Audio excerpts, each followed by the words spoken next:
महादेवा, कलश स्थापनेचं महत्व असं आहे, या मंगल कलशाला ब्रह्मांड यशशक्तीचं प्रतीक मानलं जातं. या कलशामध्ये सर्व देवतांचा वास असतो आणि त्यांचा आशीर्वाद आपल्या सोबत कायम राहतो. यामुळे सर्व मंगल कार्य निर्विघ्नपणे संपन्न होते. महादेवा, तुमच्या हातावर आता पिवळा धागा बांधण्यात येईल. या हळदीच्या रंगाप्रमाणेच आपल्या जीवनात सौभाग्य, आनंद आणि मंगलता नांदेल.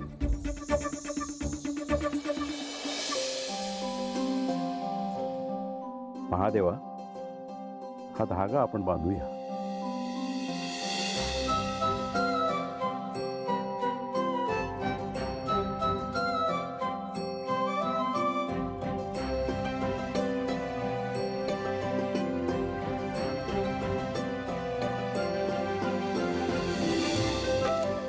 आज महादेवांना पाहिल्यावर वाटतंय नवरा मुलगा झाल्यावर देवही अगदी खुलून दिसतात. खरंच आज त्यांच्या चेहऱ्यावरचा आनंदच काही वेगळा आहे. हा क्षण साक्षात देवांच्या नशिबीही येत नसावा.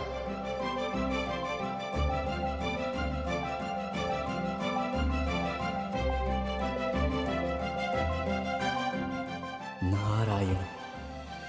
मला आठवतं तो महादेव आणि माता पार्वती यांचा विवाह सोहळा. त्यावेळी आनंदाचा उत्सव अक्षरशः खुलला होता.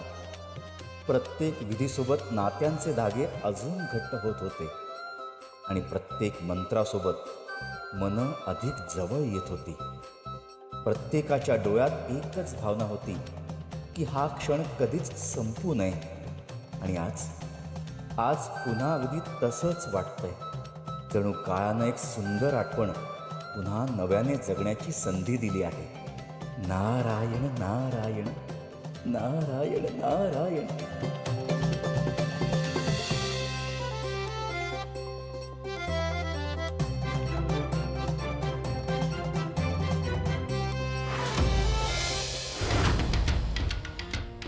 गेले कुठे ते? एव्हाना मायावी ऋषींनी त्यांचं कार्य यशस्वी करून इथे यायला हवं होतं. इतका अवधी का लागतो आहे? अद्याप त्यांची काहीच वार्ता नाही. याचा अर्थ काहीतरी चुकतं आहे निश्चित. असुर नरेश, विवाह ही क्षणात पूर्ण होणारी गोष्ट नाहीये.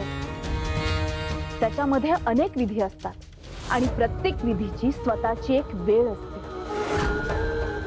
कदाचित तुळजाचा विवाह संपन्न झाला नसेल ना?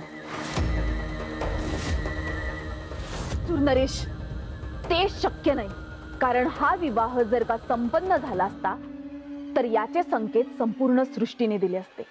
शंखनाद झाला असता असुर नरेश. आकाशातून देवी देवतांनी पुष्पवृष्टी केली असती. प्रत्येक दिशेला त्या क्षणाची चाहूल लागली असती. परंतु असं काहीही झालेलं नाहीये. याचाच अर्थ हा विवाह संपन्न झालेला नाहीये. किंवा याचा अर्थ कदाचित दुसराही असू शकतो. आपल्या मायावी ऋषींनी आपलं कार्य अगदी यशस्वीपणे पार पाडलं असेल आणि विजयाची चाहूल आपल्यापर्यंत पोहोचायची शेष असेल. असुर नरेश. या ऋषीवर, आम्ही आपलीच प्रतीक्षा करत होतो. तुम्हाला दिलेलं कार्य यशस्वी झालंय ना? सांगा ऋषीवर, तुळजा कुठे?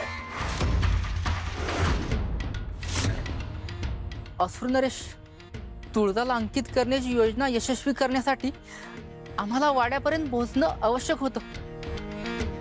परंतु तसं घडलंच नाही. म्हणजे वाटेत आमच्या समवेत नेमकं काय घडलं हे आम्हालाही कळलं नाही.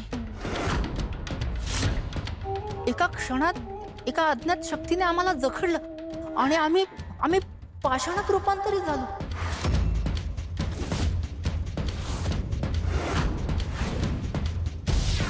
काय तुला तरी कळते का तू काय बोलतो आहेस? क्षमा करा असुर नरेश, पण आम्हाला कळच नाही आमच्यासोबत नेमकं काय घडलं ते.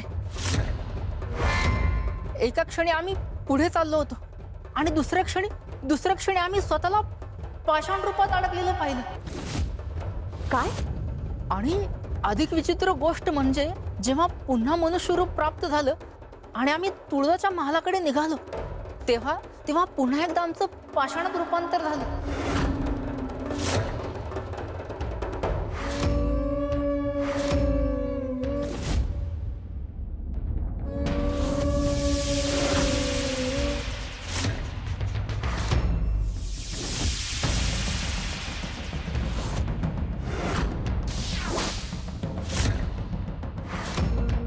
जणू कुठली तरी शक्ती आम्हाला तुळजाच्या महालात जाण्यापासून अडवत होती. जेव्हा आम्ही परत इथे यायला निघालो तेव्हाच आमच्यासोबत हे घडायचं थांबलं. या एका क्षुल्लक अडचणीमुळे तुम्ही माघारी आलात. ही तुमची आसुरी माया, हे तुमचं सामर्थ्य.